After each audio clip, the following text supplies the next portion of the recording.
Welcome to CSL TV, and I just hope you guys are having a beautiful, blessed day now. If this is your first time coming to the channel, it's just a review, a reaction channel, as well as an informational channel when I got some information to share.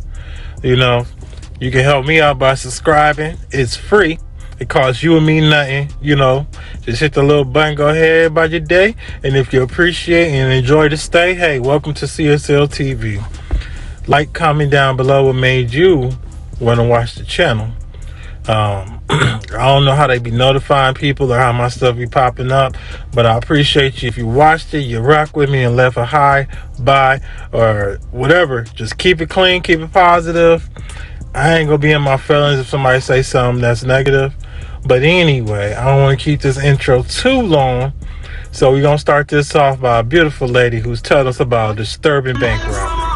August 28th of 2003, a phone call was made to a pizzeria in Pennsylvania by the name of Mamma Mia's Pizzeria for 2 large pepperoni and sausage pizzas. So he handed off the phone to his employee, Brian Wells. He takes the pizzas and he goes to make his delivery. About 2 hours go by. Brian is on the news, handcuffed and surrounded by state troopers with a bomb strapped to his neck while he sits in the middle of a parking lot, telling the police that there was a group of men that approached him and strapped a bomb to his neck and said that if he doesn't collect $250,000, then the bomb will go off and he will die.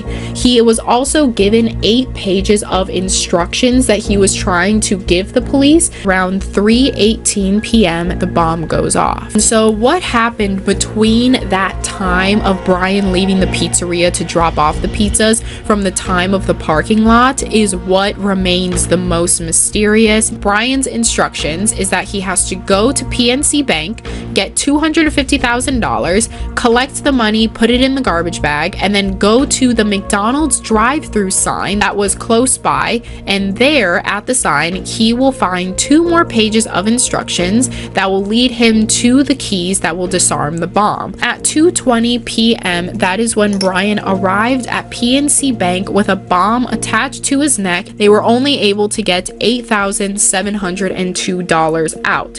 So Brian basically just took this money and went with it, but on his way he was actually caught by police. That is when he was handcuffed, put in the middle of the Eyeglass World parking lot. After Brian had passed away, the police actually tried to finish out the scavenger hunt and continue on the instructions that were on the pieces of papers till at one point in the scavenger hunt they went to the location that it said on the paper, but there was nothing there. This is where the theories come in as to what exactly happened. Theory number 1 has to do with a man by the name of William A. Rothstein. A month after the incident, a random call was made into the police station that said, quote, at 8645 Peach Street, in the garage, there is a frozen body. It's in the freezer.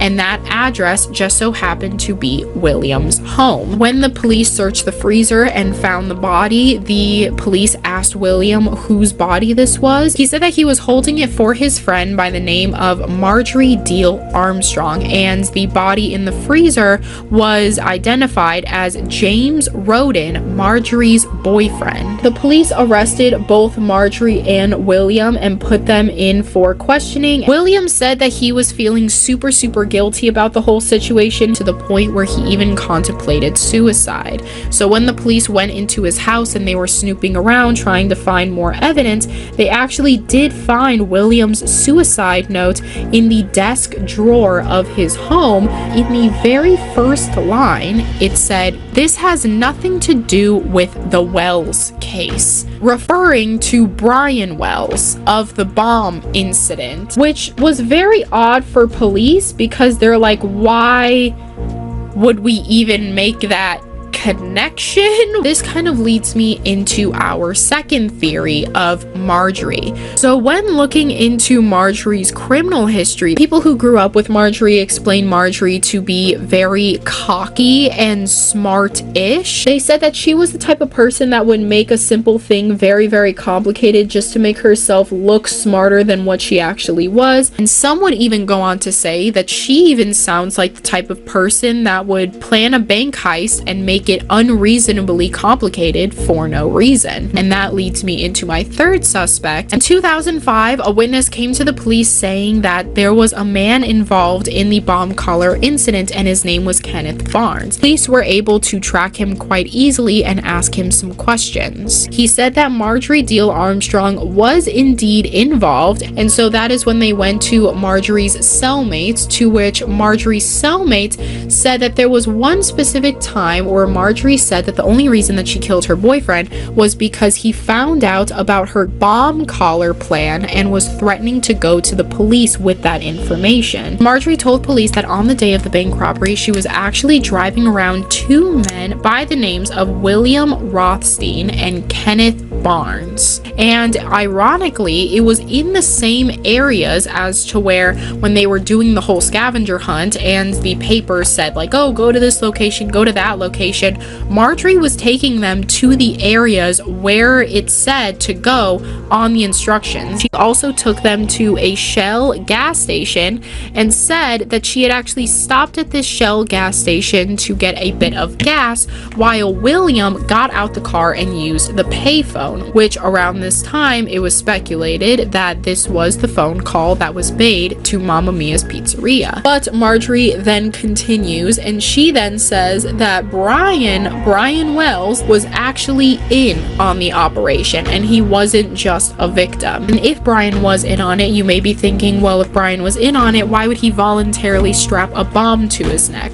There are a couple of theories, one of them being that possibly the posse, whoever was involved, had put this bomb on Brian's neck as a way to ensure that Brian wasn't just going to run off with the money, that he was actually going to bring the money back, and if he did try to run away with the money, then the bomb would go off and he would die. Kenneth Barnes would also say during his questioning that there were multiple times where Brian Wells had came over to his house and had talked about this bomb collar plan a month before it happened. But in a massive turn of events, in 2007, officers came forward and said that the collar bomb investigation was closed because they were charging Marjorie and Kenneth for being the ringleaders of the whole operation. And after a total of 1,000 interviews, Brian was also charged for being a part of this crime as well.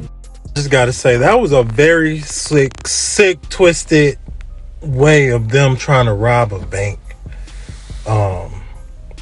Before I talk about the video, I just gotta say, shout out to Behind You.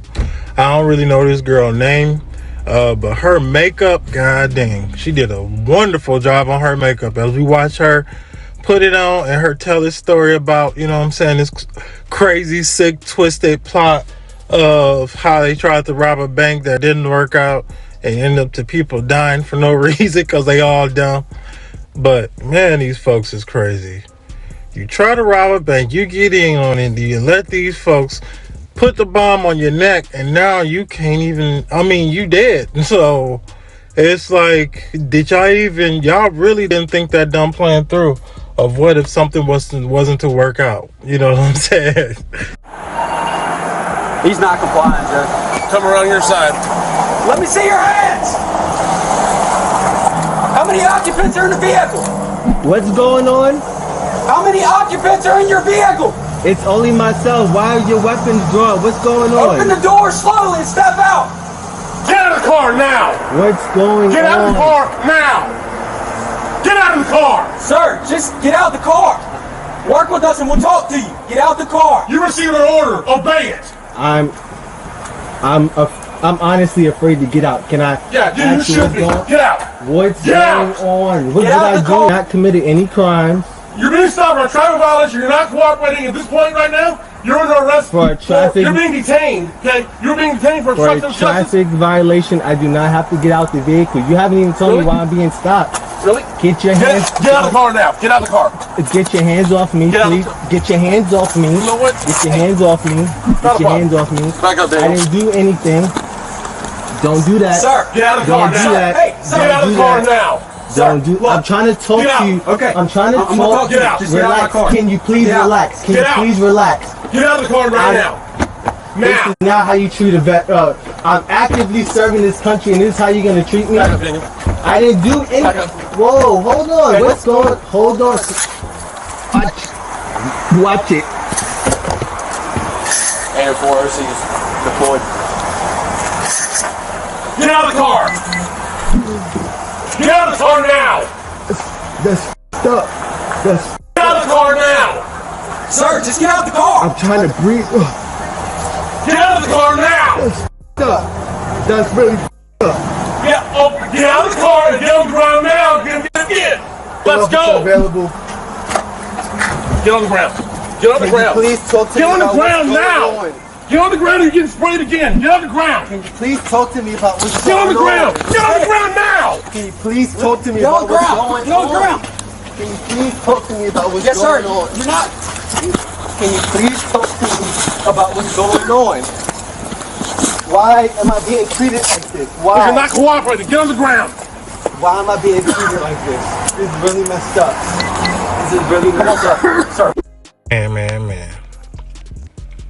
Now, why this local security guard messing with the world security guard? You know what I'm saying?